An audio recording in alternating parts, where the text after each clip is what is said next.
मुंबई महापालिका निवडणुकीनंतर भाजपमध्ये नाराजीचे सूर उमटू लागले आहेत. मुंबई भाजपचे अध्यक्ष अमित साटम यांची खुर्ची धोक्यात असल्याची चर्चा आहे. दिल्लीतील पक्षश्रेष्ठी त्यांच्या कामगिरीवर नाराज असल्याची माहिती समोर येते. मुंबई महापालिका निवडणुकीची संपूर्ण जबाबदारी अमित साटम यांच्यावर होती. केंद्र आणि राज्यात सत्ता, मोठा आर्थिक बळ आणि संघटनात्मक ताकद असतानाही भाजपला अपेक्षित यश मिळालं नाही. 227 जागांपैकी भाजपने 138 जागा लढवल्या, मात्र 100चा आकडा गाठता आला नाही.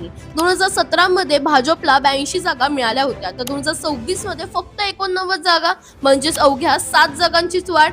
मराठी मतांचे एकत्रीकरण भाजपला 100 जागांपासून रोखणारं मुख्य कारण ठरल्याचं बोललं जातंय.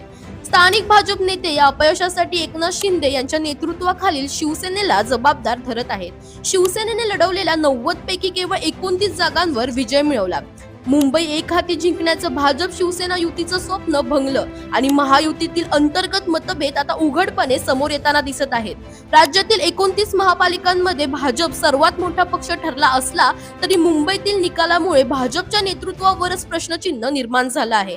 आता अमित साटम यांच्यावर दिल्ली काय निर्णय घेणार याकडे सगळ्यांचंच लक्ष लागलं आहे. दरम्यान तुम्हालाही अशाच पॉलिटिक्स रिलेटेड अपडेट्स हव्या असतील तर इंडिया लीडरला फॉलो करायला विसरू नका.